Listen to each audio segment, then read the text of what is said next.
Welcome everyone to the Avengenerds podcast, where we talk Marvel, DC, Star Wars, and more. I'm your host Peyton, and with me is my co-host Torin. Yo. We have a great show for everyone this week. We're going to be talking about underrated movies.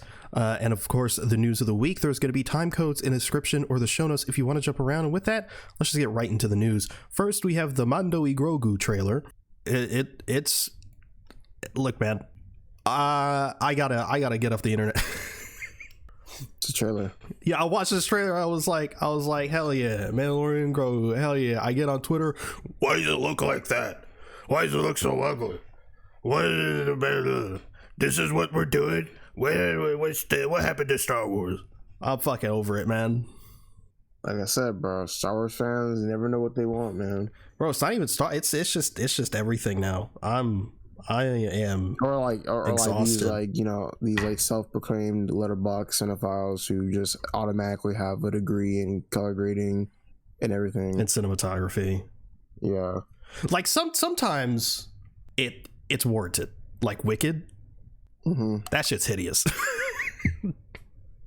Yeah, but if you go on Twitter and say that, they'll attack you for saying Wicked. But everyone's shitting on Wicked right now. I haven't seen a lick of Wicked hate. We're on different sides of the internet. We're on different sides, yet somehow we see the same stuff, like comic book wise. Yeah, like comic book movie wise. Yeah, it's just a bunch of like reappraisals, but like in a bad way. It's like, oh, like the people crying about the Wolverine suit in Deadpool and Wolverine. Acting like we'll get to that in a second because we got the Wolverine game, but it's I'm tired, man. I'm tired, but like I don't know. I'm excited for it. Sue me. Like, was season 3 the greatest? No, but like that doesn't mean this can't be good. And people are like comparing it to like some of the shots from like season 1 and like trying to compare like the looks and like, look how much better season 1 is, and they're like identical shots. I'm like, this is all subjective, man, but whatever. Anyway, James Gunn teased possibly that Brainiac will be part of the Superman sequel Man of Tomorrow in a photo of a new draft that he posted. I had a little picture of a human brain, and people are like, what else could that mean? I mean, it's got to be Brainiac, right? He hasn't said explicitly that it's not Brainiac. Yeah. I did find it funny because people are like, oh, like, look, it's an alien brain. Nah, man, that's just what a brain looks like. That's just a photo of a brain, man. Open the schools. But I mean, this thing it's coming along, man. The fact that we're getting this sooner rather than later, I mean, like, it just came out physically, and we already have a second draft done of the sequel. Hello? Unheard of. Not unheard of, but like unheard of in the modern day, where it takes 10 years to make a sequel to anything. In an era where everyone complains about everything being sequels, it takes 10 years to get a sequel. Torn, this is according to IGN. Daredevil Born Again has officially been greenlit for season 3. Oh, that's what I like to hear. Yet another thing I keep seeing people cry about. People being like, "Oh, Daredevil Born Again was so mid. It was so ass compared to the Netflix show." And then other people saying like, "Peacemaker, what's worse, Peacemaker season 2 or Daredevil Born Again?" I'm like, "What are we doing, man? What are we doing?" It's crazy because we talked at it's like people forget what happened to that show. Like, it was completely reworked. There was like the fact that it worked at all is insane. But yeah, sure, let's just context doesn't matter, I guess. Torrent, Beyond the Spider-Verse had its date changed. It's unfortunate, except in a strange twist of fate, instead of getting delayed, it has been pushed up by a week. So I don't get too excited. But the fact that it was, pushed up at all, pretty fun. So now, instead of late June, it's now June 18th, 2027. 9 years, bro. 9 years to get this trilogy. 9 years, man. Will it be worth it? Yes. Probably, yeah. Yeah. Torin, this is according to Deadline and something that you sent me. One of the few things that you saw before me. Marvin Jones III has been cast as Tombstone in Spider-Man Brand New Day. Do not let him see Miles Morales. Hell no, bro. Generational casting right here. If anyone doesn't know who Marvin Jones 3 is, first of all, he's actually been Tombstone before. He played him in the Spider-Verse, Into the Spider-Verse. But more importantly, I forgot what's the character's name? Tobias. Yes. Well, he plays Tobias in Black Lightning. And if you're like, I don't watch Black Lightning, which I imagine is most people, just look up some clips. Just look up the best of Tobias in Black Lightning. It is the funniest fucking thing. It's so good. It is so funny because he does this thing for 4 seasons. So every time he sees Black Lightning, you know he's gonna say the craziest, like, racist thing out of his mouth. Yeah, he is the. He's albino. Yeah, so yeah. We probably should mention that he's albino. Tombstone. Tombstone himself is like, something happened to him, and then he became like sort of pale. And I don't think he's ever really been explicitly black, but he's pretty black coded. Yeah. And Marvin Jones III is albino, and the casting just works perfectly. It's everything you could ever like. The fact that we're getting this is hilarious. It's one of those castings, like, people have wanted this for a while. It's one of those castings that's like, it's like the only thing that makes sense. You know what I mean? Mm-hmm. And now people want Vince Vaughn as Hammerhead. Vince Vaughn as Hammerhead? I can't see it. I can't see that either. People are like, oh man, that'd be sick casting. I'm like, would it? I mean, Vince Vaughn's fine, but are we just saying that because he has a big ass forehead? I want to say the only person I can really see for not Wolverine. No, yeah, Wolverine. For Hammerhead is that there is a person that they wanted for Wolverine. His name is like Matt something. He's Matt like a Smith. really. No, it's not Matt Smith. Is it a wrestler? I don't know if he's a wrestler, but he's very like stocky. He's a very stocky, short gentleman, like kind of the same height as Wolverine. Okay, but, like, people, I know he's part of like, I think he's part of like a popular comedy series, or he's like been involved in like that of sort. I don't know. I forgot his name. All I know is that Matt Wood. Yeah, it's probably him. Yeah. Okay. Oh yes, this guy. Yeah, this guy's. Yeah, I want him. This is the guy I want as Wolverine. Yes, he played. Who'd he play? He played Jim Belushi in the SNL movie. Anyway. Yes. He's great. No, he wasn't gonna be Wolverine. He's just a fan cast. Yeah. No, people just want him as Wolverine. Yeah, I thought you were talking about like, there's this wrestler who was up for the role because famously Hugh Jackman wasn't the first choice. It was I forgot his name, but he couldn't. He dropped out to do Mission Impossible 2, which was a great decision. I think I know who you're talking about. But that guy ended up not doing it. But one of their other choices was, I think it was this like former wrestler or whatever, and he famously was asked like, if you like, how would your Wolverine be different from Hugh Jackman's? And he said, I would do it less gay. Oh my god. Yeah, which was maybe he would have done it less gay. Hey, Hugh Jackman's a song and dance man. Maybe he would have been. There's some crazy tension between Cyclops and Wolverine in those movies, man. Maybe he would. Maybe he's right. Also, are you talking about Doug Ray Scott? Yes, Doug Ray Scott, or is it Duke Ray? Who knows? Well, I think it's Duke Ray. Duke Ray. But yes, because Duke Ray Scott.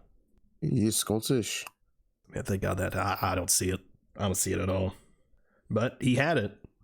Man, imagine the money this man could have made. Yeah, man. Mission Impossible 2, though. Yeah, he got that Mission Impossible money. He got to work with Tom Cruise. Yay. Would you rather work with Tom Cruise or an alleged pedophile?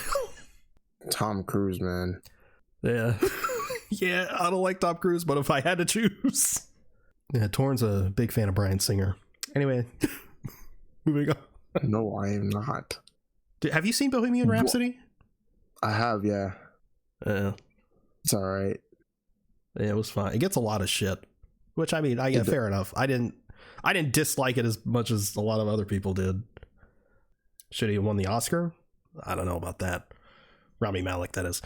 Anyway, lastly, we got the trailer finally for Insomniac's Wolverine game, and it's looking peak, bro. Looks so good. What a tumultuous journey, with this game. It was revealed, and then there was sort of like radio silence, which, isn't uncommon, but then it got leaked to shit. Like, it got leaked to all hell, man. Like, essentially almost the entire game leaked. Like, there's a bunch of, like, people are being surprisingly respectful about spoilers, which is nice. But we do see in the trailer that Mystique is in the game, which is really cool. We see Omega Red. Yeah, Omega Red, yeah. That's really awesome. But most importantly, we see Wolverine himself. He's looking great, played by Liam McIntyre, who in our little world is probably best known as Weather Wizard in The Flash. Which is if you went back in time and was like, hey, to your younger self was like, hey, that guy's gonna be Wolverine. He also plays Spartacus. He does, yes. Also another Australian.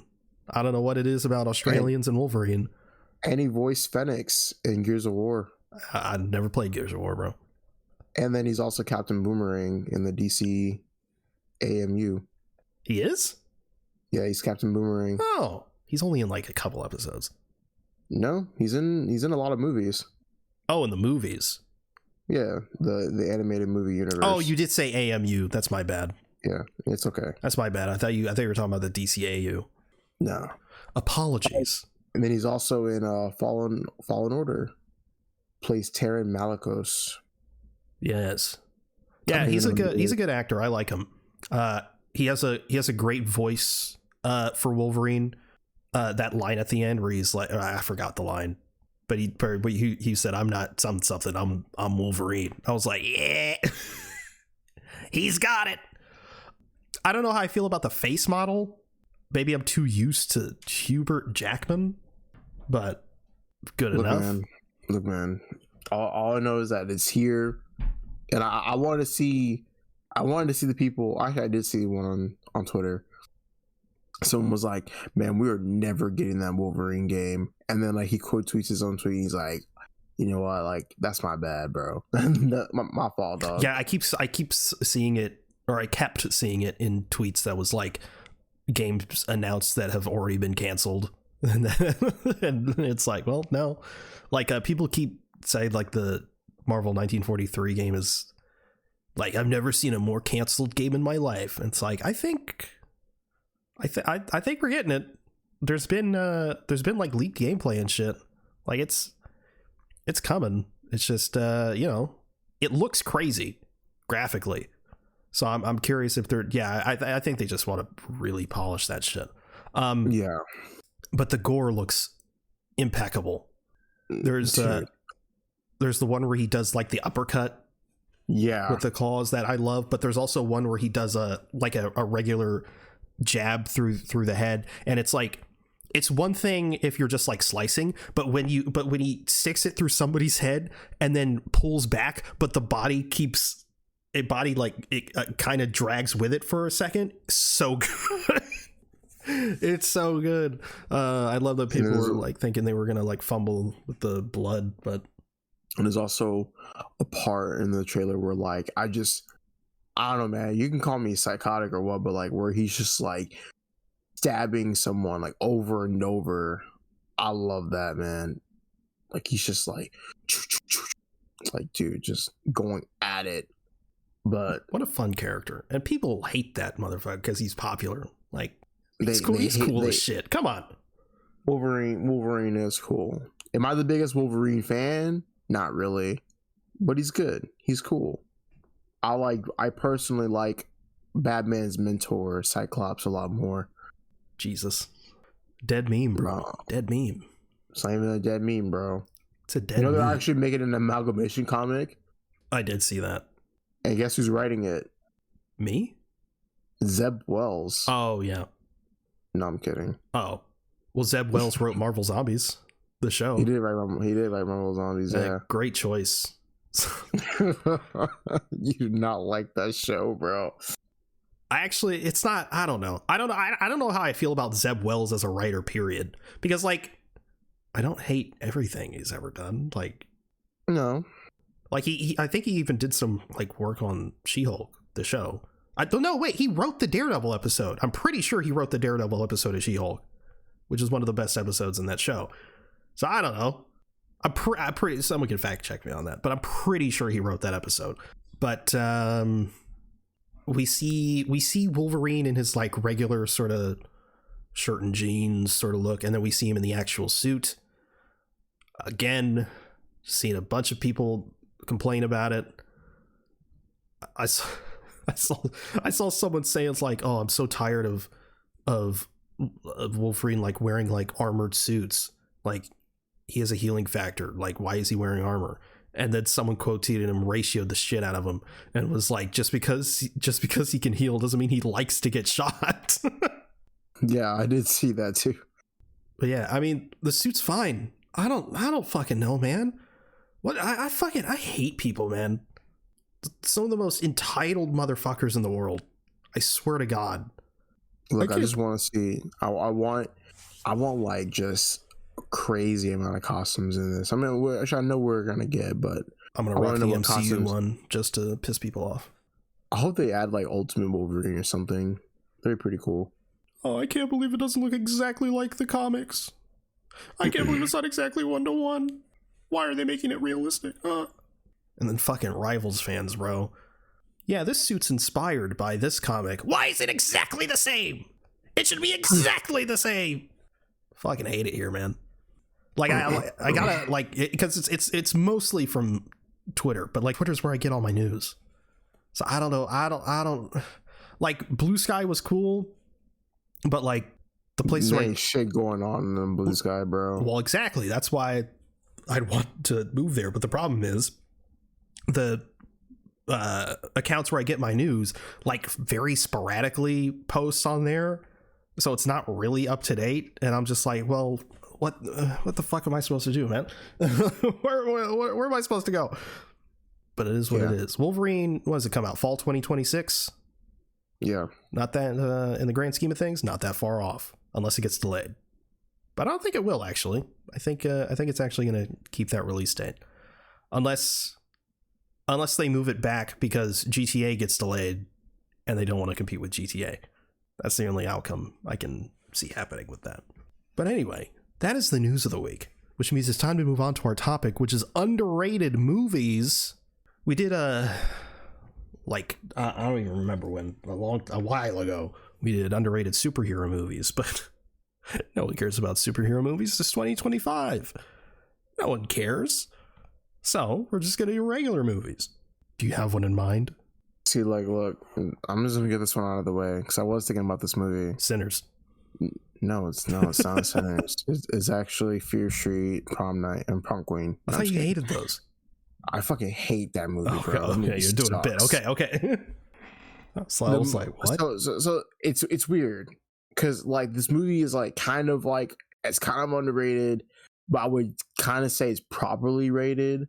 I feel like it gets talked enough in like pockets, like every 2 years or so. I see this movie. I was gonna say it, and someone can say how they feel about it. But Game Night, Game Night is like so fucking hilarious, man. It flew under the radar like when it released. Yeah, and then through time, it kind of got an audience. Yeah, I was like, bro, like this is so funny. Like the cast is incredible. I love like seeing Jason Batman just going at it with the guy from the State Farm commercials. Yeah, he is. Also, Jesse Plemons, bro. I love Jesse Plemons. He's so good. He's so goated, man. How can that be profitable for Frito-Lay? Dude, he's just incredibly awkward and unhinged in that movie. The whole bit, like, you know, with his dog. Yeah, that was so hilarious. You think? See, like, I just imagine Kirsten, whatever her name is. Kirsten Dunst. Yeah, Kirsten Dunst. Just saw him being a fucking freak in a movie and was like, "Yep, that's him. that's the guy I want." And you know what? Fair enough. I gotta it's been I haven't watched it since it like released. I really gotta rewatch it because I think I'd like it more now. Mm-hmm. Yeah, I feel you. Well, to continue the trend of like underrated movies that have sort of gotten reappraised as time went on and maybe is not really as underrated now, but it certainly was when it came out. The Nice Guys. Oh yeah, okay. With Russell Crowe and Ryan Gosling. Just a good fun time. Just a good fun time. 70s vibes. Yeah. All throughout. Very funny. I like it. When did I see that movie? I think I saw it like 2 years ago. Russell Crowe pulling out his comedy chops, but you don't get to see that often. His comedy chops. He's comedy chops, mate. He's comedy chops. What is he, Australian? Or is he from New Zealand? He's from one of those. He's Welsh. He's what? No, he's not. He is. No, he's not. He is. No, he's not. Russell Crowe's Welsh. No, he's not. Yes, he is. No, he's not. He is. No, he's not. Yes. No. New Zealand. Yes, he's from New Zealand. Basically the same. Look. Russell Crowe's goated. Just don't cast him as Zeus again. He was good as Zeus. Moving on. Look, man. I'm a 2000s kid, meaning I do not know what happened to this movie. Like, you know, someone who's older can tell me how this movie was received back then compared to now. And like I said, like, this movie's also appeared in like pockets. Like I'll see it every now and then on, like, you know, on Instagram or something. But The Game with Michael Douglas. Oh yeah. Hey, you know what, man? More power to you for liking that movie. Yeah, you didn't like it very much. I enjoyed the ride. You gave it a 1, and then you gave it a 1 star. I gave it half a star. But the ending is fucking horrible. Well, you don't like the ending? The ending fucking sucks, man. You don't like it when they say it's just a prank, bro. It's just a prank, bro. Hey, you're a piece of shit rich guy. Yeah, no consequences here. David Fincher like famously said like he's never gonna do a movie unless he knows the ending, because apparently he didn't. They were kind of just doing it as they went along. It's just a prank, bro. The prank just fucking ruining this guy's life. That's generational gaslighting, bro. Hey, man, it's cool though. I like it. 5 stars though. When did I give it? I gave it 5 stars. You gave it 5 stars? When was this? When did I even watch it? Hold on.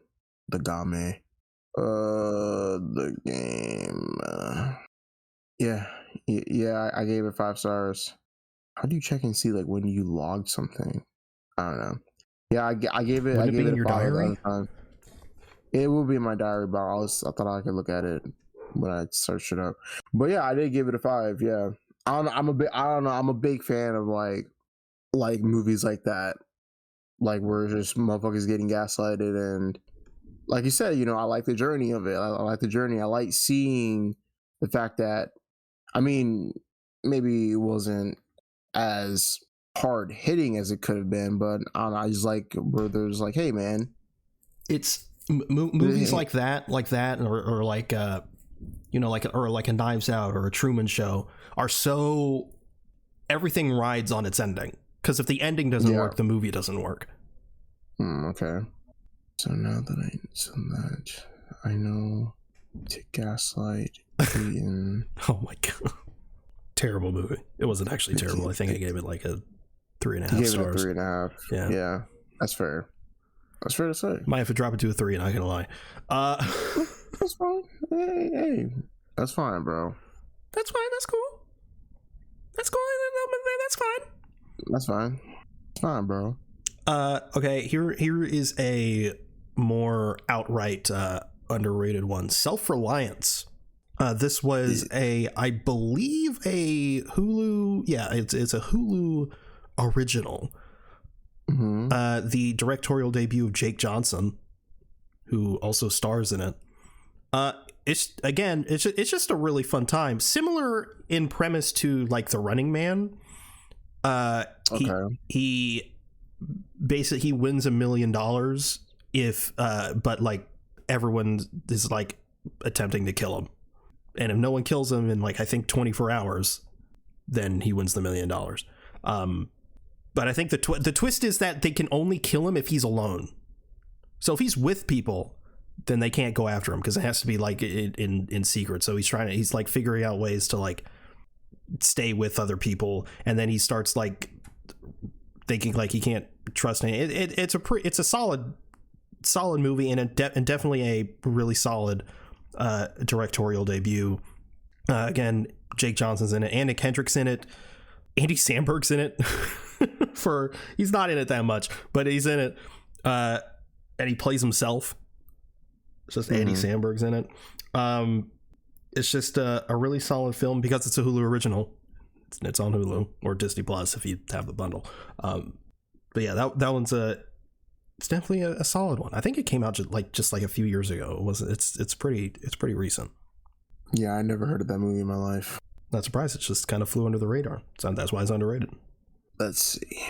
I'm trying to think of another underrated movie. Okay, I'm gonna just say this movie, but like it's weird because it has like a following, right? And it's like, you know, in this community, it has like, you know, it's considered like one of the best. But I feel like more people should know about it on a grander scale. And like I said, I'm pretty sure it got a pretty good amount of pop when it came out. But like I said, I feel like it should be up there in the conversation in terms of horror comedies. But Tucker and Dale versus Evil. Oh yeah, you made me watch that. Bro, that shit's fucking fire. It's pretty good. It's so funny, bro. It was funny because I watched it before I watched the movie that I mean, it's kind of like parodying like a handful of movies, but there's definitely like Evil Dead. Yeah, for sure. In there 100%. And so when I was watching The Evil Dead, right? That's the first one? Yeah. Because then it's Evil Dead 2. Yeah, when I was watching The Evil Dead, I was like, oh, that's like, oh, I see. Now. Yeah, that always happens to me. I end up like watching like a parody movie, and I watch the movie that it's parodying from, and I'm like, oh, nah, it makes sense. Now, you know, I like it a lot more. Yeah. And like, retrospect. I'm in on the joke now. Yeah, exactly. But yeah, Tucker and Dale vs. Evil is so fucking hilarious. I love it. Alan Tudyk he's great, man. I fucking love Alan Tudyk, man. He's just a fun actor. He's just goated. I just love when actors like have fun doing like what they're doing. Yeah. The main guy, I don't think I've really seen in anything else. Let's see. It is interesting when movies like this happen where it's like on the whole, you know, good reviews. Yeah, like 86% on Rotten Tomatoes from both critics and audiences.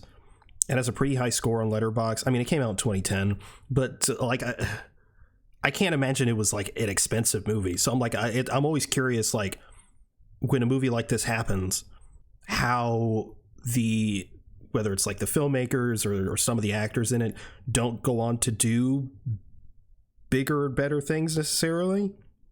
Yeah, I know it's never like a guarantee, but like you see, I mean, the indie film to superhero director pipeline is strong. You know what I mean? For sure.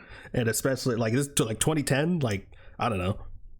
Let's see. Man, you're always like, bro, you gotta watch Tucker and Dale versus Evil. That shit's fire. And I was like, because thank you. Like, because bro, it's funny, and like I knew you would like it. You did. I did. It was good. It was pretty good. I gave it 2.5 stars. No, I think I gave it 4 stars. It's usually my standard. Yeah, very, very good. Another one I have is Super from James Gunn. Okay. Yeah, that's good. That's good. Yeah, I like that. I like that. A movie that a lot of people, James Gunn, he's hot right now. And, people, as far as his early work goes, people know that, he wrote the Scooby-Doo movies, the 2000 Scooby-Doo movies, which, peak. Yeah. But I think Super came out in like 2010.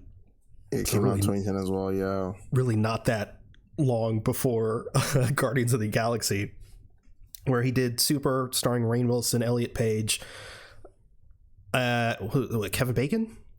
Yeah, Kevin Bacon saying the hard R. Hilarious.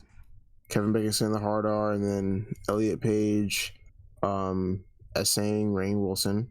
Yeah. Not a good scene. Very, very horrible. It's not meant to be good. It is not meant to be good, no. But, it's a good movie. It is a good movie. I think I gave it like a 7. Yeah, you did, I think. I gave it an 8 because that's what I give everything. Sure. Unless it's the game. The game that sucks. It's a shit movie. Yeah, this movie sucked. I give it a 6. Man, this movie's mid as hell. I'll give it a 7. Like, what? Like, shut up, bro. I don't even know what words mean. It's like, man, this movie's just not very good. Yeah, give Super it like an 8. Has a lot of James Gunnisms. Just fucking weird. There's a bit with I think there's like a hentai tentacle monster bit in it, if I remember correctly. Nathan Fillion is in it because it's a James Gunn movie. Also Michael Rooker because it's a James Gunn movie. It's just it's definitely close. I guess it's what is it? It's closer to Peacemaker than anything else, I guess. I guess just like style and like somewhat composition and violence. Yeah.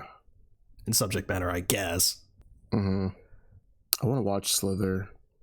I do not. Have you seen PG porn though? PG porn. What is that? It's porn, but it's PG. James Gunn. No. You haven't seen that? No. It's got porn stars in it from, I can't name any, but they're there. Crazy. James Gunn. James Gunn. He didn't just direct it. I'm pretty sure James Gunn is in it. He was like, gotta cast myself in this. I think PG. Hold on. PG porn. This is a wild thing to look up. Yeah, TV miniseries 2008 2009. Okay, so he might have been divorced. It's crazy how this dude's like, he's 60. Well, he's about to be 60 next year. Yeah. But the whole bit with PG porn, it's that it's parody. Some people bring it up like, oh, James Gunn's a fucking weirdo. He did this, but it's a parody. It's called PG porn because it's like a porn setup, but instead of it going into the porn, like there's one where she's like, where one's like a mechanic or whatever, and a woman's like, oh, fit and fix, porn shit.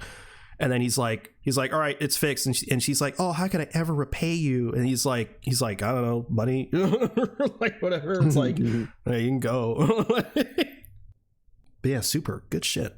I think James Gunn said, minor spoiler for Super, I guess. That I think Michael Rooker, or not, Michael Rooker dies in it. He said it's like one of the more horrific deaths he's done for a Michael Rooker character. Which is crazy because I feel like the Suicide Squad is the worst one, but for what movie? Super. How does he die again? I think he just gets shot. Damn. The really oh well, no, I won't spoil it. I won't spoil it. For what? Super. Why? Well, so people can see it. Hey, skill issue, bro. But the part in the trunk. Oh, the dead person. I was like, holy shit. Holy. Oh my God. Crazy. It's free on Pluto TV. Yes. Yeah. All right. So we both watched this movie recently. We did. Now, I want to know your take on this. As far as movie. how it's underrated or just the movie itself? just like a mix of both. Okay. Like, well, saw this movie recently, and also it's been getting a lot of pop recently due to these creators. What about Sunshine? That was 100% on my list. Yeah, it's 100%. Hell yeah, bro.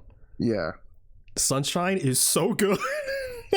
Sunshine is so fucking heat, bro. Where was the love for this film at the time? Literally, I've only seen it mentioned like 2 other times. Once, but just because recently people have been, 28 years later and what have you. Yeah. But the other one is actually The Weekly Planet, the show that we definitely don't rip off. The main host of that show, James, Mr. Sunday Movies, has like for years been like, oh, like Sunshine is a really great sci-fi movie. Oh, people should really watch Sunshine. And I was like, okay, sure, whatever. Finally getting around to it, I was like, holy shit. Sunshine's incredible. Like, bro, the fucking and it's like, it's also kind of this one thing too, like, where you had this fucking crazy cast, right? You have like Chris Evans, it's such a bizarre cast in a good way. I know. You have like fucking Mark Strong, and like, bro, I think like the twist in itself, as well as Mark Strong's character being like this like crazy religious person, like in the religious themes going into, but not even movie. Like a not even religious in a traditional sense. It's just he's very spiritual and whatever the fuck is happening. Yeah, he's hyper religious to the point where like he has lost his own humanity, and for that he's like, he feels like he's seen it all and everything. And like, bro, like even just like some of the stuff, like I think like this is also like a movie in terms of like when characters go to space, because some people like there's movies where people go to space and it's like some people die, it's like, oh, I don't really care for them, but like I felt for like most of these characters, bro, like no matter how flawed they were or anything like that, but it's just like, dude, like this is insane. And I was telling you before when I was telling you to watch it, I was like saying like it's like the best Alien movie since Alien. Yeah. As far as like the original Alien goes, because obviously, we've had Alien sequels and stuff, but none have had like the super like claustrophobic, like nothing's really happening, but shit's happening. You know what I mean? Yeah. And even though like I was like for the first like half of the movie, or maybe even 3/4, I don't remember. I was like, sure, like there's gonna be an alien or something like that. And yeah, the direction it took, I thought was a huge pleasant surprise. And I had the question, like you, like why didn't this get more buzz? The ending was super controversial. It was super controversial, which blows to the point where Alex Garland and Alex Garland, they split up for a bit. Yeah, they stopped romantically. But so much to the point, as much as I love his movies, dude's got to shut the some of the worst takes I've ever heard. Quentin Tarantino hates this movie. He hates the ending. Like he hates it, so he's like it's a portrayal of the first half of the film, and then like the tone is all off and shit like that. I'm like, Tarantino, you gotta shut the fuck up. Tarantino is the guy. His favorite superhero movie is Superman Returns. Like, I don't hate that movie, but the best are you high? Dude's fucking crazy. Crazy work, man. But yeah, Sunshine is terrific. Like the fact that it could have just been an alien or something like that, and then it would have been like, okay, cool, it's an alien thing, okay. But no, they went in this more spiritual, more far, in my opinion, far more interesting direction. It was visually really good, especially towards the end there with Cillian Murphy and like the wall of light. Super good. And also, pre or maybe the same year, I don't remember, pre Captain America. No, it was pre Captain America, because yes, because Mr. Sunday Movies was always saying like the reason he thought Chris Evans would make a good Captain America is because of Sunshine, because Chris Evans at the time, it's a no-brainer now, but at the time Chris Evans was not seen as the Captain America type. Mm-hmm. And yeah, he was like, yeah, people should watch Sunshine. He looked like it's a solid choice. Great film. Yeah, 2007. Yeah, this is well before Captain America. Actually, same year as as Fantastic Four: Rise of Silver Surfer. Good year for Chris Evans. Yeah. 2 peak movies. For sure. But yeah, man, Sunshine, bro. Like, what a crazy ass movie. It was a crazy movie. And like even like the third act when like everything's like shifting and like they're being chased by like Mark Strong, bro. And they're like, oh man, bro. Crazy. You have another one? I do. I have a bunch. The Menu. The Menu, okay. I fucking love The Menu, man. I think it's so good. What? You want a cheeseburger? Yes. I could always go for a cheeseburger, but man, that burger looked good. Terrific cast, incredible performances. Everyone thought it was going to be a cannibalism thing. It fucking wasn't. It was better than that. It was fun. And I love a it's not really a horror thriller, but a thriller like that like just doesn't take itself seriously. Like it's a serious everyone's like, they're playing it straight, but the movie knows it's a ridiculous situation, and so some of the delivery is very fun. Like Ralph Fiennes says to the one girl, it's like, she's like, oh, I'm going to college or whatever. And he was like, you have any student debt? She's like, no. It's like, sorry, you're gonna die. It's so fucking good. And John Leguizamo playing playing a washed up actor or whatever, and Ralph Fiennes, he's the only reason he's dying is because the movie he was in really annoyed him. It's so fucking good. Nicholas Hoult just playing a piece of shit like he usually does. Bro's playing a fucking he's fucking dumb in that movie. He's so funny. Bro kills himself in the movie. He does. Yeah. Crazy stuff. But what Anya Taylor-Joy's character is pretty good in that. I really like I always like found it funny like when Anya Taylor-Joy is just like to like Nicholas Holt's character like why are you like fanboying so much, like it's like this doesn't really mean anything. And Nicholas Hoult just goes into like his like little nerd mode about like all the food. Crazy work, man. Yeah, the Menu's pretty good. Another one that I have is Guns Akimbo with Daniel Radcliffe. Oh, yeah. I've not seen that one. It's really good. I like it. It's also inspired. That movie inspired me to write a little story about what happened to him. But like, yeah, this dude is being a fucking troll online, going to these spaces, like talking shit, and then motherfuckers find him and they're like, hey, you want to be a dickhead online, we're gonna fucking sew your hand to these guns.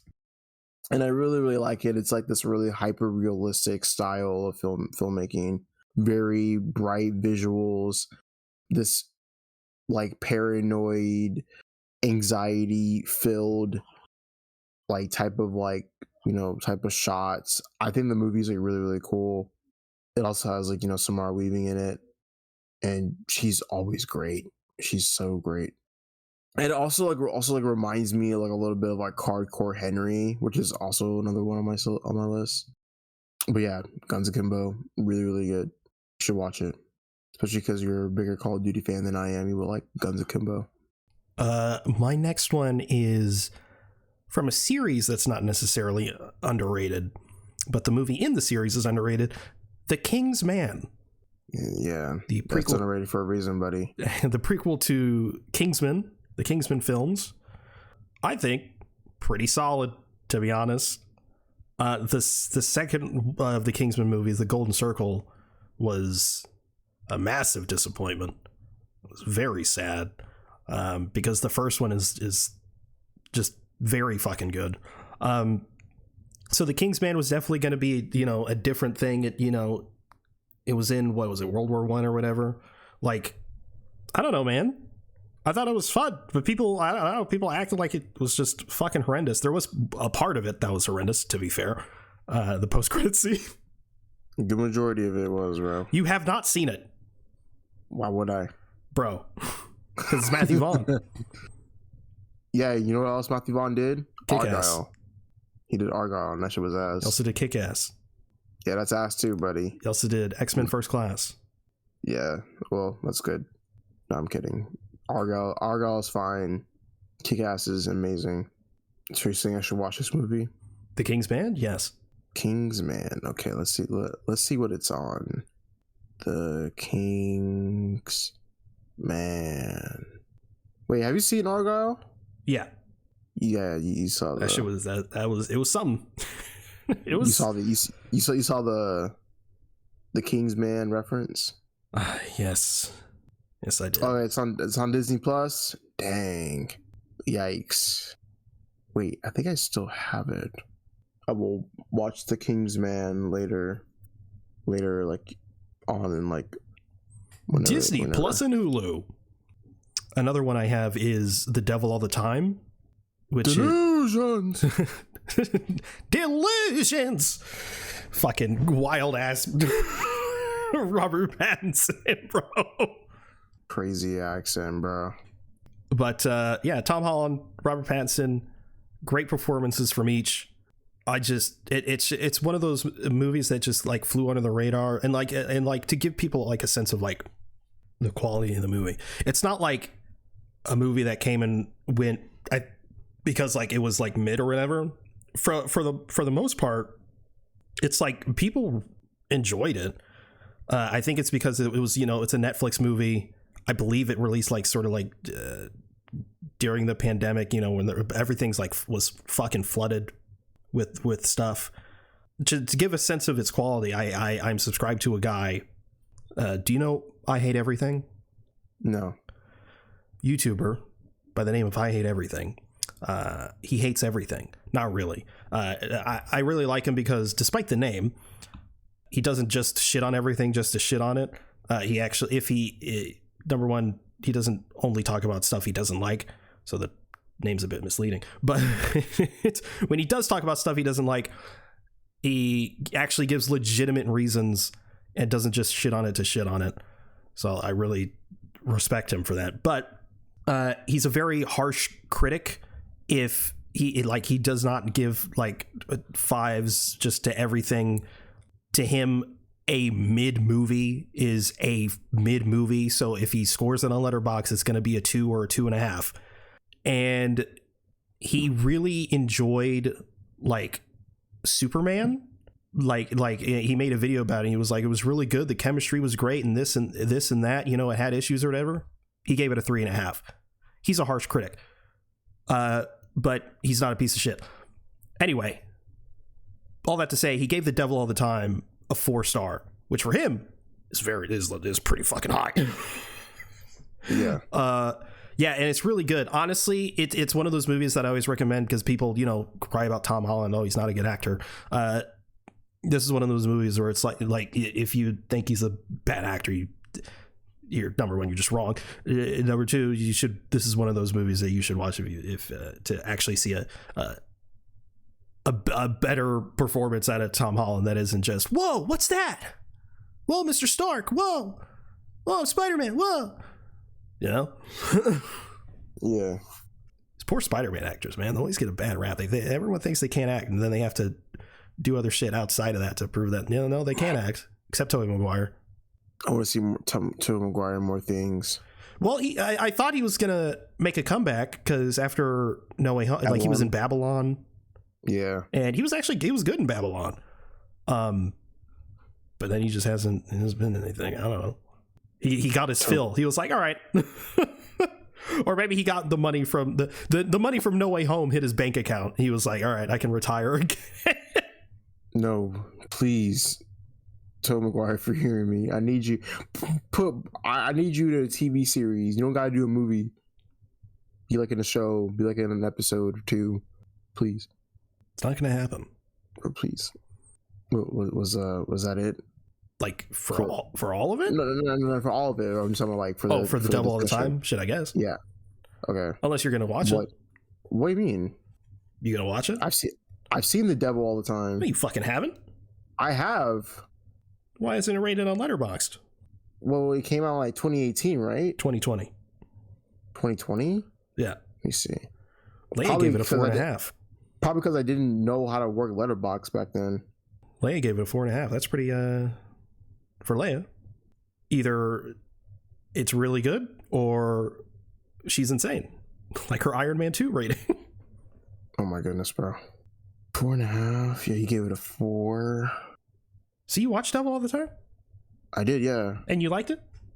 Yeah. Yippee! It was good. There was one bit I didn't fuck with, I think.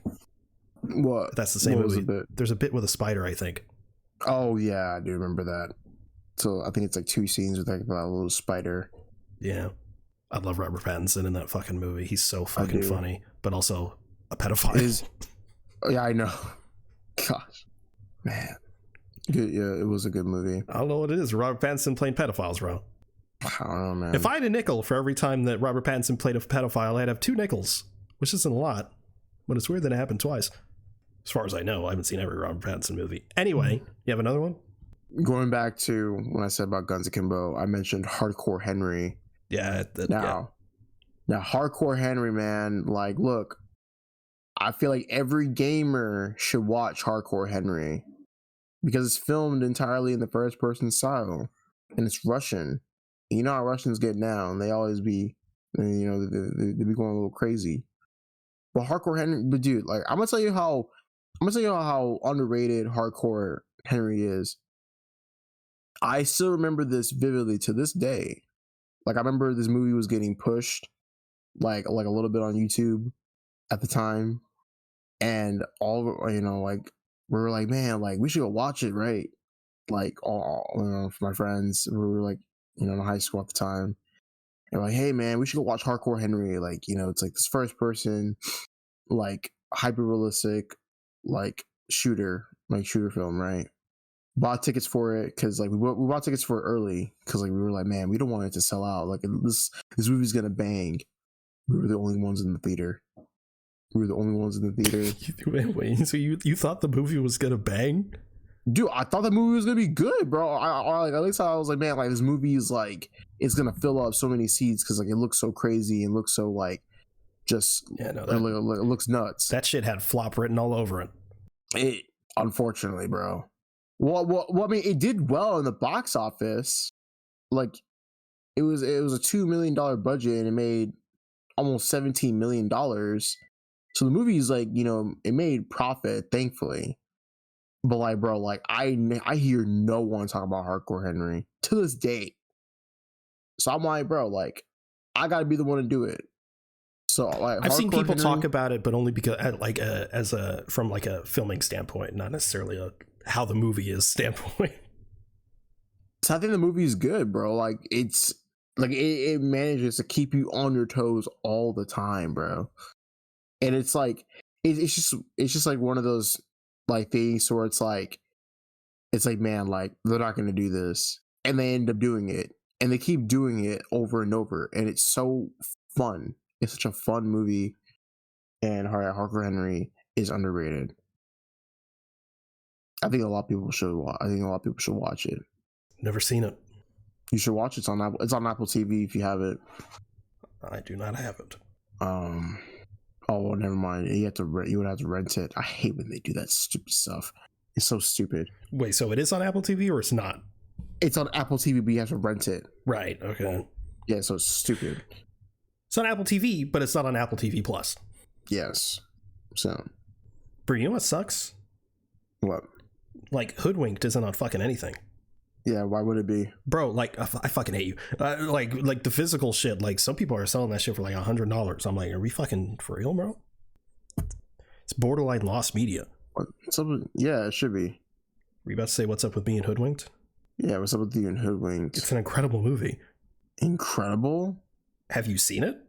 No. Are you fucking serious? I mean, I've seen like clips of it on. It's one of the funniest movies. Genuinely, it's genuinely written very well. It's just that the animation is dog shit. But the animation looks so horrible. The animation is dog shit, but the writing and performances are so top notch. But at the same time, sometimes the animation being bad helps it. It's so funny. It's one of those movies I watched all the time as a kid, and it still fucking holds up. It's so funny. Yeah, it's not, yeah, you're right. It's not even on anything, bro. Like I can't. I mean, even, you could like, probably pirate that shit, but yeah, I'm gonna sail the seas. yeah, I gave it 5 stars on Letterboxd because shit's peak, bro. But another underrated movie. Yeah, it's hard to choose from the list I have because like this one is underrated, but everyone that's seen it is like, this is fucking incredible. But I don't see people bring it up that often. I'll just say it. Palm Springs. Palm Springs. I haven't seen it. I can't believe you haven't fucking. I remember begging you to see that shit. Andy Samberg, Kristen Milotti, Groundhog Day type premise, which, you know, has been done a million times. So it's rare to get one that is actually good, but not just good. It's really fucking good. It's absolutely terrific. Palm Springs. The performances are incredible from both Andy Samberg and Kristen Milotti. J.K. Simmons is in it. He's great. He's always great. And it's just yeah, they just do a lot with it. And I won't spoil it. It's a Hulu original again, so if you ever get that back. But it's absolutely terrific. Toss another one in there. Ghostbusters Afterlife. Better than the original. I don't give a shit what anyone says. It's a great movie that no one really talks about, probably because the sequel, Ghostbusters Frozen Empire, is just not, it's just mid, unfortunately. But it's good shit. Yeah, I bet to see Ghostbusters Afterlife. Have you seen the original Ghostbusters? Yeah. Okay, cool. Yeah, whenever I was a wee lad, I would watch it. I watched it at my dad's. When I was a wee lad. What else? Baby Driver. No, I'm kidding. Someone did put Baby Driver. Soho. I don't know.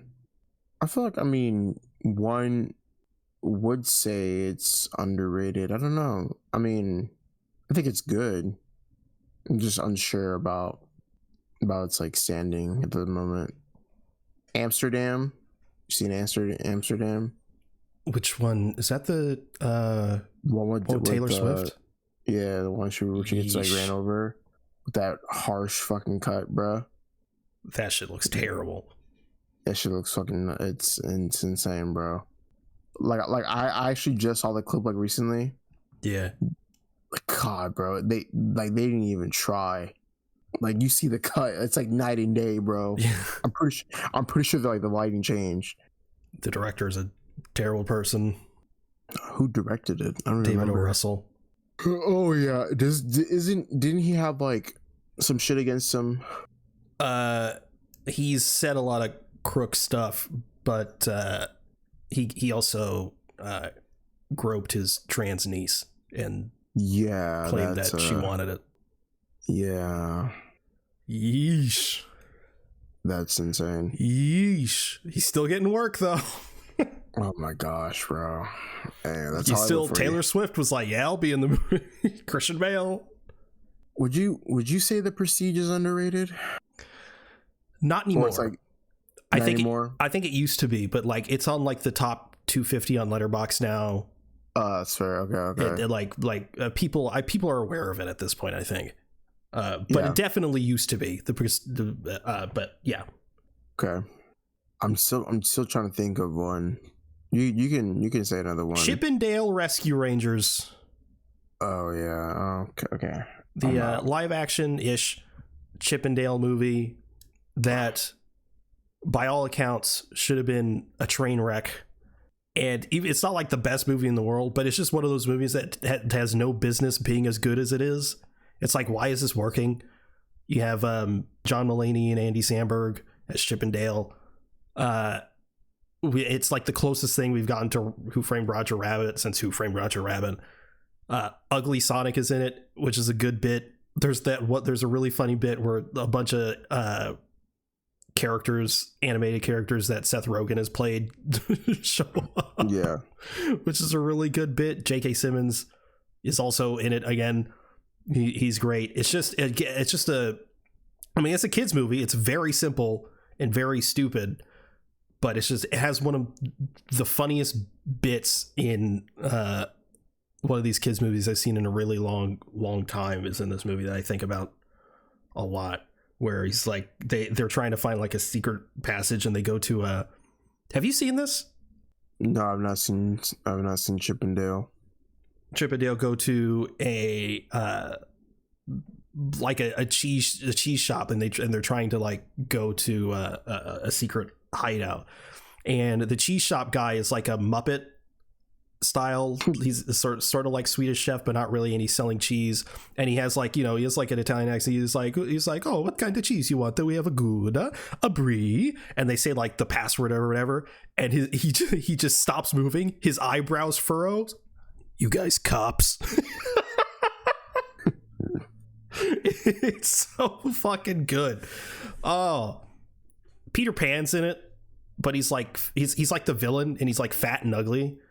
And it's like there's some stuff in this where I'm like, how did Disney allow them to do this? But it's the Lonely Island guys. The director is Akiva Schaffer, 1/3 of Lonely Island. Also directed the new Naked Gun. Just dude's got range on him, but it's just fucking. It's ridiculous. It's a ridiculous movie that shouldn't work, but it does. Yeah, I haven't seen Chip and Dale. I'm still trying to think of one. Another underrated movie that also happens to be one of my favorites. It wouldn't make my top 10, but it would make my top like 30, maybe even 20. I'm not sure. The Imitation Game. Have you seen The Imitation Game? I've not heard of that. Starring Benedict Cumberbatch. It's about Alan Turing, who breaks the Enigma code against the Nazis during World War II, and Alan Turing is also the precursor to a lot of modern computing. It's literally I gave it a 10. I mean, I'm famously not very stingy with my 10s, but like it's an incredible film. But I'm also a history buff, so I'm probably biased on that front. Apparently it's not like incredibly accurate, but I don't really give a fuck. If it's a good movie, it's a good movie. Yeah, it's just The Imitation Game. It's also just a great performance from Benedict Cumberbatch. It came out 2014, so it's like pre-Doctor Strange. It's like Benedict Cumberbatch is still like he's famous, but he's not like fucking huge, you know? Yeah. Keira Knightley's in it. Mark Strong. Holy shit, Nemec is in this. Oh my god, Nemec, bro. From Andor. He plays. Yeah, I know. He plays little Benedict Cumberbatch. Apparently, he plays a little mini Benedict Cumberbatch. He's doing a great job on Alien Earth. But yeah. Anyway, genuinely one of my favorites. Fuck, it's not on anything. I keep meaning there's some movies that I'm like, I have on my wish list to buy physically, but like some of them I'm like sort of holding out that there's going to be a 4K release, and there isn't a 4K release of this. I should just get it, because like there's no way they're going to do a 4K release of this. Same thing with The Menu. I don't know how there isn't a 4K version of The Menu. It genuinely upsets me, but whatever, I guess. Another one is Dora and the Lost City of Gold. Similar to Chip and Dale, a movie that has no business being as good as it is. It understands the source material, that it does like the remake, live action remake sort of thing, but it doesn't take itself too seriously, and it makes it work weirdly. Antonio Banderas is in it. He's terrific. I see clips of this movie go viral all the time, and people are like, what the fuck is this? This is supposed to be Dora the Explorer. And a lot of the clips out of context does make the movie seem ridiculous. Once you see him in context, it's genuinely quite good. And it's another thing. It's like, it's a kid's movie, but it's again, it's just like, why does any of this work?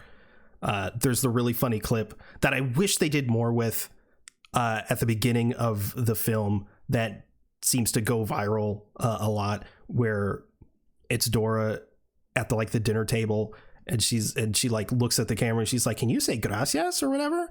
And then Michael Pena's character is like looking around. She's like, he's like, she'll grow out of it.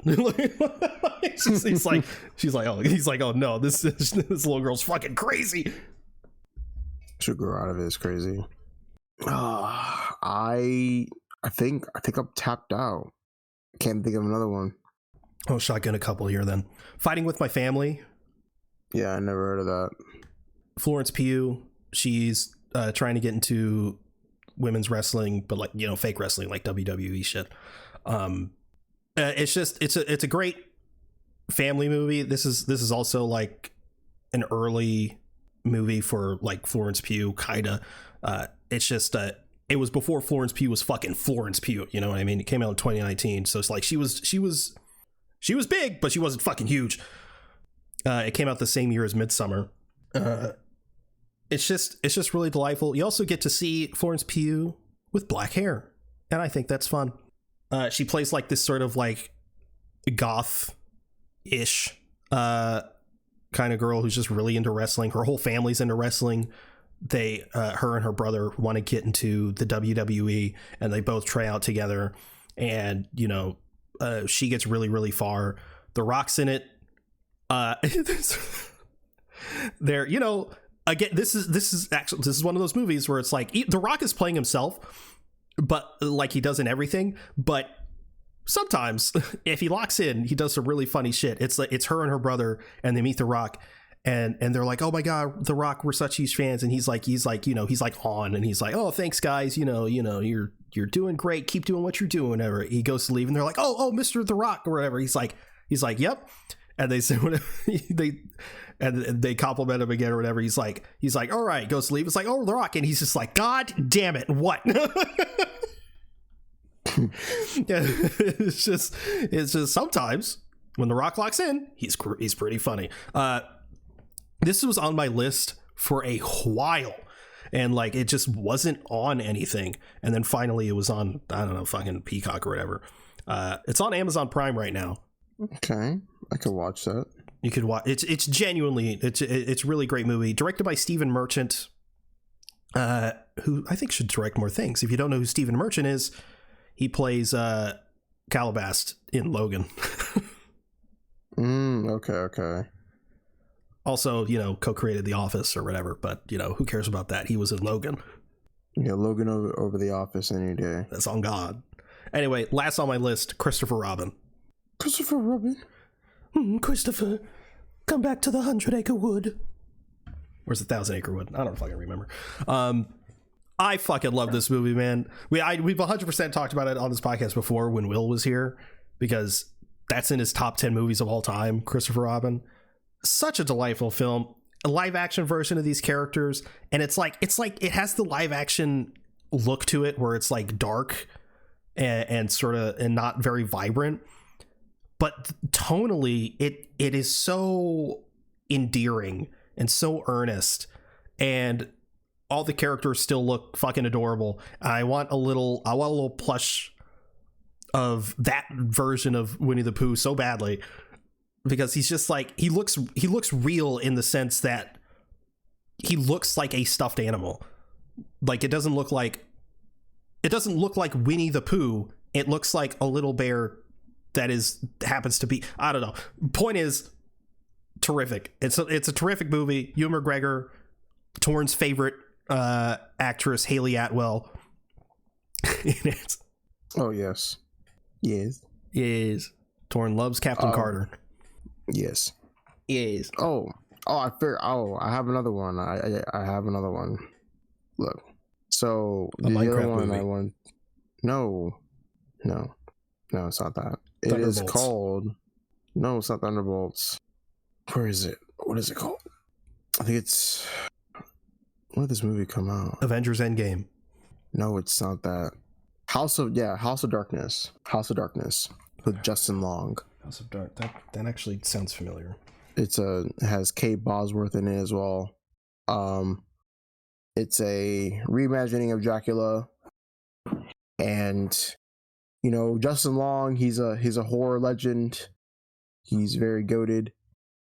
And this is a film where he's I guess you could say he's an asshole in this movie. You know, he is also like a person that's like he's trying to be like a fuck boy in a way. And you know, when it comes to Justin Long in horror movies, some things just don't work out well for him, like in terms of his character. And bro, I mean, it's also it's a very long film. Not long as like it's paced very slow. Like it is a very slow burn type of movie. I think it's like an hour and like 30 minutes, like 40 minutes. I think it's like an hour 30. I think it's pretty good. I watched it like about like a year ago or so. Yeah, it came out 2022. It's on Disney Plus. Yeah. Or Hulu, whatever. When are they going to merge them? Like they said end of this year, bro. Good. I could stop saying Disney Plus Hulu or just Hulu or whatever. I just say it's on Disney Plus. I think they probably want to do it sooner, but like there's some streaming rights. There's some their contracts they signed only with Hulu. So it's not that many things, but there's some that's only on Hulu but not on Disney Plus. So probably waiting for that to lapse. But yeah, that is the topic. That's it for me. Yeah. So did you watch anything this week? And by this week, I mean this month. Yes, I did. Yes, we did. Good thing I have my handy dandy letterbox here. The Long Walk. No. Did we talk about that? No. You can talk about The Long Walk? All right, let's go. Let's talk about it. It was okay. I wanted more Joker. Yeah. Not a Joker for me. It just wasn't very good. I don't think so. No. The Long Walk is really, really good. It is such a... I'm so glad that like some of the Stephen King like book to movie adaptations that we're getting as of recently, they've been getting a little better. The one that wasn't good in like in hindsight was like Firestarter. They can never get Firestarter right. They've done it before. But they've done it before like in the 80s, and they've done it before like they did it recently. Zac Efron was in it. Yeah, I know the new one. Yeah, they did it like back in the 80s. And it wasn't good. Stephen King. He's in those Epstein files. Dude. Hey, bro. Not my fault he said what he said. Insanity. Hey, man. He wrote that part in It. Oh, my gosh. Man. Oh, yeah. That's insane. Things it lines up. That's what I'm saying. Yeah. Anyway, The Long Walk is really good, huh? The Long Walk is pretty good. I think it has great performances from everyone involved. David Johnson, man. That guy's Hoffman. The next big thing, bro. He is. They're actually going to be in another movie together. Cooper Hoffman and David Johnson. They're going to be in an A24 movie. Oh, good. So seeing more of him is going to be pretty solid. But yeah, no, this movie is just like it's so fucking crazy. Like off the bat, bro, first kid just gets his fucking face blown off, and I really like the performances in this movie. I like how dystopian it is. I guess like dystopian. All history. I'm pretty sure it's like post-Korean War. Yeah, it's definitely 70s. Yeah. But yeah, there's lots of emotion into it for sure. And I know that someone on the internet was like, oh yeah, like if you're a man, then like of course you're gonna like it. And I was like, bro, I know 5 women that like this. Yeah, I saw another. I forgot where I saw it. Oh no, it was on Twitter. It was like, okay, it was like I've only heard good things. Hashtag now watching whatever, and then they quote retweeted it with, "Oh, this is a boy movie," and I'm just confused by that because, like you said, we know women that have watched it and really enjoyed it. So what the fuck are they? What does that mean? Is it because there's men in it? I'm confused. I mean, like, of course, like it does touch upon the subject of like, yeah, you know, like as men, we can form friendships pretty quickly and very easily. But outside of that, it's like, yeah, there's only men involved. Well, because my thing is like, at least from what I've seen, they don't elaborate. It's just like, oh, this is a boy movie. Okay, but what makes it a boy movie? Because maybe it's not the fact that they make friendships easily. Yeah. Or like what makes it a boy? Because it's not like, it'd be one thing if it was like something like The A-Team. That's a fucking boy movie. Yeah. But I don't know. This I feel like this is almost like a character study. Yeah, I agree. But yeah, no, Long Walk is good. I gave it like, I think he gave it a 4.5. 4.5. Yeah. I gave it a 5 because it made me cry, and I have my rule where if it makes me cry, I have to give it a 5.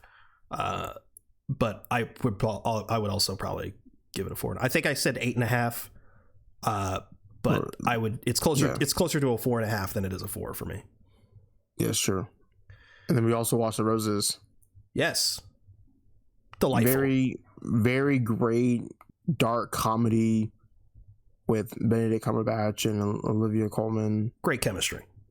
Very great chemistry. Also featuring Andy Samberg and Kate McKinnon. Delightful. just like balls off the wall dialogue and just, you know, showcasing the turmoils of marriage and divorce. And Kate McKinnon is so fucking funny. Kate McKinnon is funny. It's also it is a remake technically. What's a remake? Yeah, the original, unless the original I'm thinking of is also a remake, like one of those. But I think it's called like the Battle of the Roses or War of the Roses. War of the Roses. Yes, thank you. Yeah, notes loosely adapted from the book. Yes, with Michael Douglas and Danny DeVito, which is apparently very good. I don't know what I've never seen it, so I don't know how similar it is. I mean, I know the premise is the same, but I don't know if they did anything like sort of like shot for shot or like how similar the dialogue is, etc. Yeah, very great cinematography, very great performances from everybody. I just like, bro, like I want a house like that, bro. The houses like that house showcase nuts. It's insane. Those are the kind of modern houses I like, where it's like not just like asphalt. Yeah. But yeah, no, like I just really enjoyed like the dynamic of, you know, both Benedict Cumberbatch and Olivia Colman, just like the tables turning for both of them, like career wise and even character wise. I love, you know, and like it's kind of also like this, I guess it's also just like kind of like a theme or like a commentary of like the patriarchy in a way.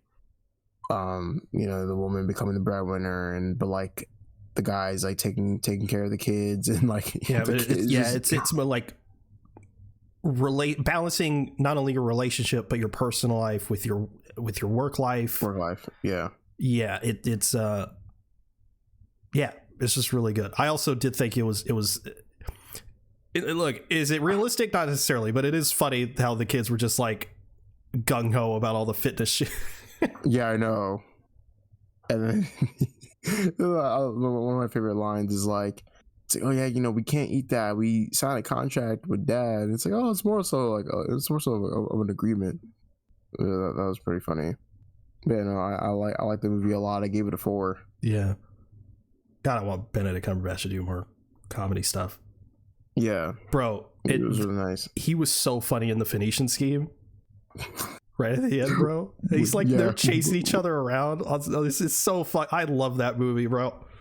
And he's like, wait, and it just fucking explodes. Yeah. That was so good. So fucking funny. Benedict Cumberbatch, Also, terrific.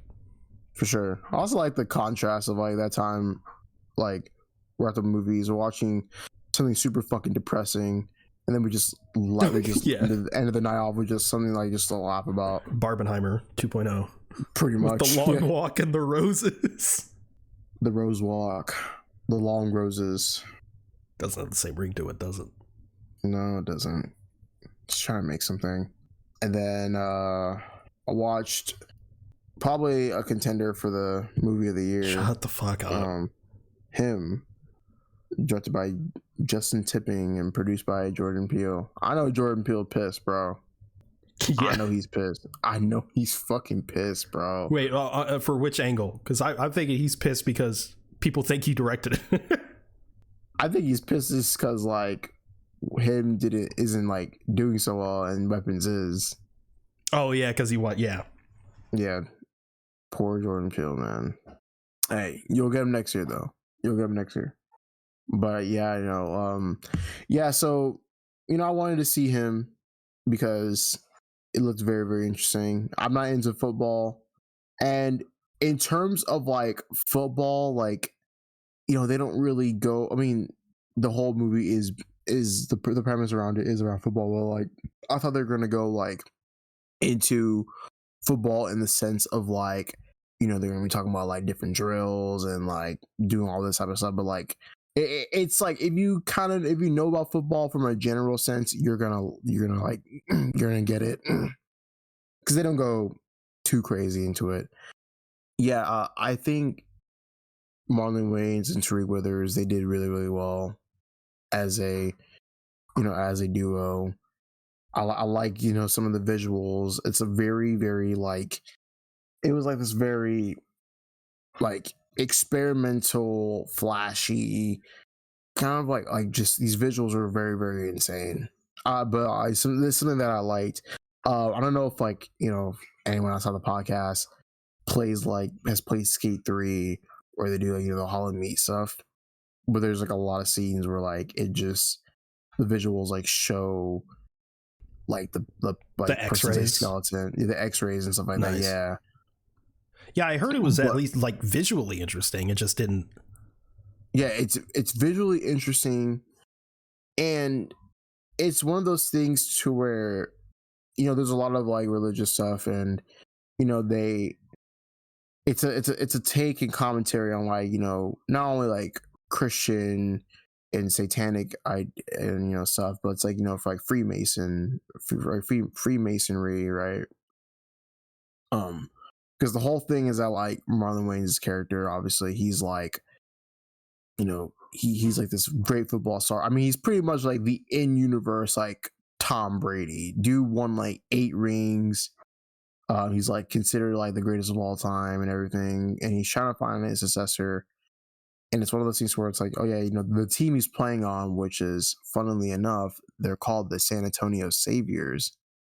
So shout out to San Antonio. It's an extra half star right there. Yeah, pretty much. And so he's pretty much just trying to find someone to either take his position as a quarterback or he's gonna play another season and then like retire. But there's a lot of like dynamics of like, yeah, I'm doing this like for like a family reason. I'm doing this because my dad, blah blah blah blah. I think the one thing that kind of falls flat for the movie for me was that like it's religious themes and the themes outside of that. I feel like they weren't driven hard enough. There's a whole thing of like just, and also when it comes to movies that are like set up into like these chapters, I feel like they just need a lot more time to breathe, right? Because like over the course of like the story, it's like split up into like 6 days. But going back to like its themes, I wish there was something a little bit more outside of, oh yeah, we're doing like sacrificial stuff or like we're doing like cult stuff. Like I wanted more than that. And there's a little bit of dialogue of like, oh yeah, like there is God and there's a belief in it, right? but they don't really go too deep into that. They don't go deeper into like religion or anything. And then like when it talks about, like I'm doing it for the money, or like I'm doing it for the fame, I'm just doing it because I like football. Like that's cool when it's like, but it's just very surface level, right? And that's where the movie falls flat for me. Overall, I think it's something that is good. It's something that is fine. I think people are like, it's also just one of those movies where like people are like blowing it way out of proportion. And I hate when people do this. It's like, oh man, this movie was bad. Man, I can go watch this instead. You do know you can watch both, right? Like, you can watch both movies, or you can watch multiple movies if you wanted to. That's how I feel about games. Yeah, it's like, oh man, like this game is ass. Nah, man, I'm gonna go play this game instead. Like, brother, like, you can play both games. You can play both games, bro. Like, nothing stopped. Like, and it's like, that's also for me. It's like they feel like they have to choose one. They have to be on a side. Yeah, and then Marvel, it's like, DC. Yeah, Marvel, DC, or like just some sort of like iPhone, Android. Like, yeah, it's all the same shit, man. Xbox, PlayStation, for sure. Yeah, it's just like for me, it's like if a movie's bad, like people are saying it's that bad, like I'm gonna want to watch it. I want to see how bad it is, or like I want to see what people are saying about it. And yeah, I don't think the movie is like that terrible. I don't think the movie's that terrible. I think it just it wasn't executed as well as it was. And then you also got the people that are like, man, Jordan Peele flopped. Brother, he produced it. He didn't direct it. And then like I commented on something on Twitter, and it's like someone like corrected somebody. He's like, bro, like Jordan Peele like produced it. And then he said like, oh, like my fault. And then I said, man, like motherfucker's like too dumb to read. And he got like some likes on it or whatever. he said, oh, my fault. And then you came back with, you're stupid. I mean you are, bro. It literally says like at the top of the screen, produced by Jordan Peele. Hey, bro, this is the problem, because like unless you're people like us, you don't know. Because I was talking to Nicole, because she saw it and she didn't like it or whatever. I was at the lake house with her, and the topic came up, and I was like, oh yeah, and it sucks when people think Jordan Peele directed it, but he just produced it. And she went, he didn't direct it. Oh my I was like, gosh. no, God damn it. Motherfuckers gotta read, bro. Oh yeah, no, the one thing I said was, oh yeah, no, because like, yeah, this person said, damn, like my fault. And then like someone said, literally just tap the pic and you would have seen it at the top. And I said, for real, I swear motherfuckers refuse to read. They ain't reading, bro. It happens all the fucking like it's with everything, man. It's like, oh wait, so this and this is happening. Well, no, if you actually read the thing, you know that the opposite is actually happening. Is that all you watched? That is it. All, yeah, that's all I watched. I only have a couple things left to keep it brief, because to be honest, there's not that much to say. I watched War of the Worlds. Yeah. There's not much to say that hasn't already been said. It's fucking terrible. Dude, it's so fucking funny, man. It's very funny. It was you? It was you. Primaire, future of delivery. Gosh, man. This shit fucking kills me, dude. And then like, dude, how did you feel about the transition? Where like it shows Ice Cube's face and it transitions into like the hooded figure, bro. Oh my god, dude, that shit is so fucking hilarious. Like, I really just like I want to tell people, yo, man, you should watch this movie, because I want to see their reaction. They're like, why the fuck did you make me watch this? So it's so funny how bad it is, bro. It's like, the shit that annoyed me the most in it was anytime they were like running away from something, Ice Cube's just like, go, run, I know.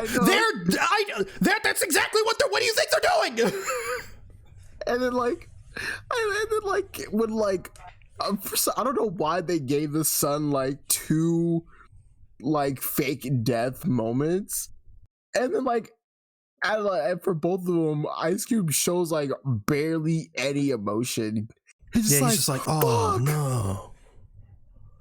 He's like, fuck. Yeah, like he just yells out, but like he doesn't really. He doesn't cry. The fake out where it's like the Facebook account has been deleted or whatever, because that makes sense. And then it turns out like it turns out like, you know, like all the people that like fake death. Well, I think there was the only person that actually like died, but like a lot of the fake deaths are just like, hey, like I'm alive, I'm doing this. Yeah, like I'm okay. And like, then like they explained like the villains like 3 times. They were like, oh, so the aliens are here because they're trying to go after the data centers. They don't want us. They want the data. And then like 10 minutes later, oh, they're trying to go after the data. The aliens are trying to go after these data centers. Oh, we knew that. Hey, but they're trying to go after the data centers though. We gotta upload a virus to the data centers so that they can kill the robots. And like, bro, dude, that shit is so fucking hilarious, man. It's so funny, bro. It was you. Yeah, it was me. The whole sequence of them trying to like buy a USB or whatever, and they did the whole process of buying it on Amazon, and the director's just like, no, it's not an ad. So you're just dumb then. You're really fucking stupid. Even Ice Cube was like, yeah, the director wasn't even there. Yeah, we had to make the movie without him. And they made it like 5 years ago. God, man. Insane. Anyway, I also watched Marvel Zombies. Look, man, it's an improvement on the episode of What If. Well, that's not saying much. I just I'm curious. I'm always curious how long and when they record these things, because Elizabeth Olsen was asked about it, and she was like, I did not know that was happening. I recorded that fucking years ago.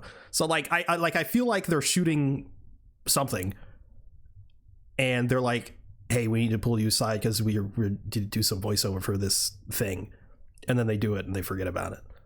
Like Amon Vellani was like shooting the Marvels, and they were like, we also need you to record this for Marvel Zombies. But yeah, it was just the epitome of mid. I hate to say mid, but sometimes it's apt, and in this instance it's apt. It's mid. It's just they barely do anything with the concept. It's just I mean, I knew going in basically what it was going to be, and it's exactly what it was. I was still like cautiously optimistic that maybe they'd try literally anything, but they didn't. It's like the voice direction is so fucking, because you can tell that they're recording in like different rooms, not like because the audio quality is different, but because the dialogue between each other just doesn't, there's no flow. It's just like this character says this thing, this character says the next thing. It's there's no chemistry between anyone. It's just not. It's not anything. Like, it's not terrible. It's not the worst thing I've ever seen. Like, it's just mid. It's mid. Torn, it's mid. Anyway, that's all I watched. So is that the show? That is the show. All right. Well, thank you everyone for listening to the Avengenerds podcast. If you want to follow us, we're at Avengenerds on Twitter. That's AVENGE Nerds, all one word. If you want to follow either one of us, you can reach me at Insanith_ on Twitter. Where can they reach you? At Torn Guy on Instagram. Incredible. We also have a Discord if you'd like to join the conversation there. There's going to be linked in the show notes. You can also check out our link tree for any additional links you may be interested in. You can also review the show in-app on Apple Podcasts. If you leave 5 stars in a review, it would really help us out. Thanks again for listening to the Avengers Podcast. We'll see you next week for Peacemaker Season 2. All right, later.